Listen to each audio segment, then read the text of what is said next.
هذا اللقاء اليوم يؤكد من جديد على وحدة الصف ووحدة اللحمة لكل القادة والرموز الذين يحضرون اليوم في هذا اللقاء، وأنتم جميعا إن شاء الله قادة العمل الإصلاحي في الأردن وليس فقط في شمال الأردن.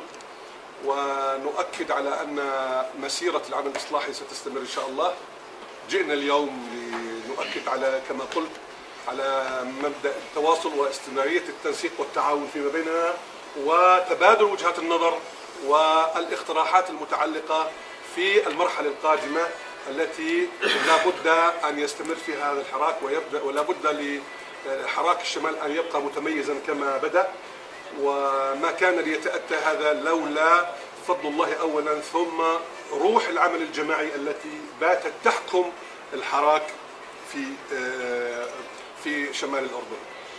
وأؤكد لإخواني من جديد أننا جميعا متفقون على لا مجال لصفقات ولا مجال هناك لمحادثات جانبية للقفز فوق مطالب الإصلاح والإصلاحيين. لا توجد هناك صفقات، لن يكون هنالك مشاركة لا في انتخابات نيابية حالية ولا مستقبلية ما لم تتم الإصلاحات التي رفعها قادة الإصلاح ورموزه في إربد في 15 في عمان. أنا باعتقادي أننا أمام استحقاق تاريخي، ألا وهو خطاب الملك الأخير حينما جمع بعض ما يسمون بوجهاء العشائر. النظام الهاشمي لأول مرة منذ 90 عاما يقر ويعترف بأن الأردن ليس صنيعة الهاشمية، وإنما هو صناعة أيدي أردنية بنت ذلك البلد جيلا بعد جيل. لأول مرة هذا النظام يقر بأنه هاشمي أولا ثم أردني، بعد أن أوصل البلاد إلى انهيار اقتصادي حقيقي بعد الاستيلاء على موارد الدولة ونهب مقدراتها. هناك حقيقة فعلا تكالب على الحركة الإسلامية كقوة سياسية، هناك تكالب حقيقي من بعض القوى السياسية ومن النظام فعلا. هناك تكالب على تنسيقية الحراك في إربد لأنها وحدت كل الحركات أو كل الأطياف تحت راية واحدة، فهناك تكالب حقيقي أمني وإعلامي وسياسي. علينا الآن أن نفند ذلك الخطاب الذي تبنى البلطجة برعاية ملكية حقيقية. الملك في نهاية خطابه إذا كنا تابعناه فعلا وصحيح، الملك قالها أنا مواطن أردني، بمعنى الآن نحن أمام خطة لإصلاح البلاد ويجب أن نقف يدا بيد لمواجهة كل من يقوم بتأخير العملية الإصلاحية. هذا تجيش واضح وتغييب لدور الأجهزة الأمنية التي قد تقوم بناء على الإعلام بأدوار أخرى خارج حدود المملكة. الأجهزة الأمنية المطلوب منها أن تحمي المواطن، الآن تقوم بقمع الحريات في دول أخرى، وعلى تلك العشائر أن تحمي مقدرات الوطن. لماذا الهاشميين اعترفوا الآن بأن الأردن ليس صنيعتهم؟ لأننا وصلنا إلى حافة الهاوية. أنا باعتقادي بأن الهاشميين يسعون إلى الهروب من الأردن بعد أن وصل إلى حافة الهاوية. علينا أن نجلس بعض السياسيين المتمرسين في العمل السياسي، وأن نبدأ بفكرة أو بتفكير حول إعادة إنتاج الدولة الأردنية. هذه الدولة بكل مفاصلها لا تصلح الآن لهذا العصر ولا لهذا الزمان ولا لهذا المكان.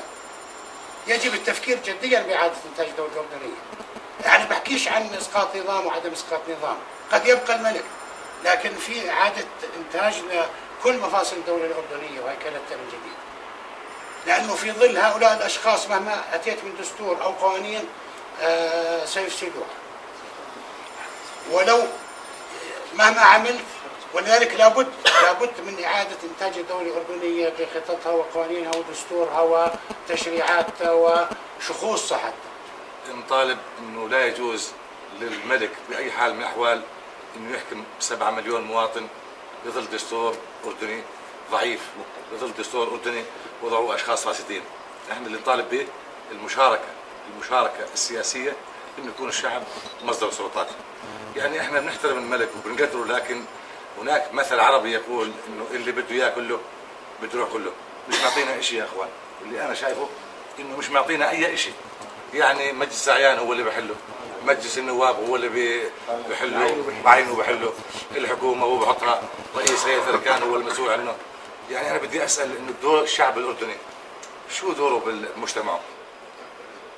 أنا رأيي إنه الحركة الإسلامية تقود أو تشكل تنسيقيات في كل المحافظات. احنا طرحناها في اجتماع عمان الأخير، إنها تقود وتشكل تنسيقيات في كل المحافظات على غرار تنسيقية محافظة إربد. هي تقوم بالدور لأنه هي الأكثر تأثير. تشكل تنسيقيات ويتم اختيار 2 أو 1 من كل تنسيقية في المحافظات لتشكل في نهاية الأمر تنسيقية المملكة. تنسيقية المملكة إذا اخترنا 2 من كل محافظة معناها بيكون في عندنا 24 شخص مثلا. 24 شخص هذول بشكلوا تنسيقية المملكة. يوحدوا الشعار بنهاية الأمر إذا كان عندنا 10 من كل محافظة، عندنا 12 محافظة في 10 120 شخص. هذول ممكن في نهاية الأمر يشكلوا برلمان شعبي. أنا على قناعة تامة يا إخوان إنه هذا البرلمان الشعبي إذا قام فعلا سيكتسب شرعية أكثر من البرلمان المنتخب. إذا صار بيكتسب شرعية أمام الشعب، مش بالضرورة يعني يتخذ قرارات وإلى آخره وتشريعات وكل هذه الأمور، ولكن يمكن الرجوع له كبرلمان شعبي ويصبح منافس حقيقي للبرلمان الحقيقي، وسيحرج الدولة وسيحرج البرلمان المنتخب إذا حصل هناك برلمان. الحركة الإسلامية هي حريصة كل الحرص على تفعيل الحياة السياسية في الأردن، ومستعدة أن تضحي في سبيل ذلك، ولذلك هي لا عقدت صفقة ولن تعقد صفقة. والآن في هنالك أناس يدفعوا بأنه بدنا نأسس تيار ثالث، والتيار الثالث يعني هذا بدناش يعني الحراك الشعبي لأنه الإخوان بدهم يعني يضعوا يدهم عليه، بدهم يعني ما نعرف إيش. يا أخواننا، الإخوان هم من يريدوا تأسيس التيار الثالث. نحن نريد تيارا شعبيا حقيقيا بعيد عن أجهزة السلطة يتحرك بنبض الشعب. حاليا الجبهة الوطنية يعني شكلت لجنة مركزية انبثقت عن اللجنة التنفيذية، ورايحة تلتقي مع كل الحراكات في كل المحافظات، لعل وعسى أنه يكون في هنالك شكل من أشكال العمل الموحد لمواجهة الواقع اللي احنا بنمر فيه. لا شك انه احنا بعض المستقلين، وهي انا يعني بحكيها من منطلق اخوي ومن منطلق يعني انساني بيننا وبين الحركه الاسلاميه، انه في عتب بسيط جدا يسجل على الحركه الاسلاميه، لانه الحراك في الشارع هو حراك تشاركي ما بين المستقلين وما بين الاسلاميين، او ما بين يعني مكونات الجبهه الوطنيه للاصلاح بالحركه الاسلاميه والاشخاص المستقلين بالحراك الشبابي والشعبي. انه بعض الاشياء اللا مقصوده هي اللي بتخلي البعض يثير يعني فتنه او يثير عنده بعض الشكوك تجاه الحركه الاسلاميه. فانا بتمنى على الحركه الاسلاميه انه بعض الامور اللا مقصوده انها يعني تتنبه لها. قضيه يعني ما بدنا ندخل بالتفاصيل، هي يعني تفاصيل اصلا بسيطه جدا، ويا ريت يعني يتم تداركها من بعض الاخوان القائمين على هذا.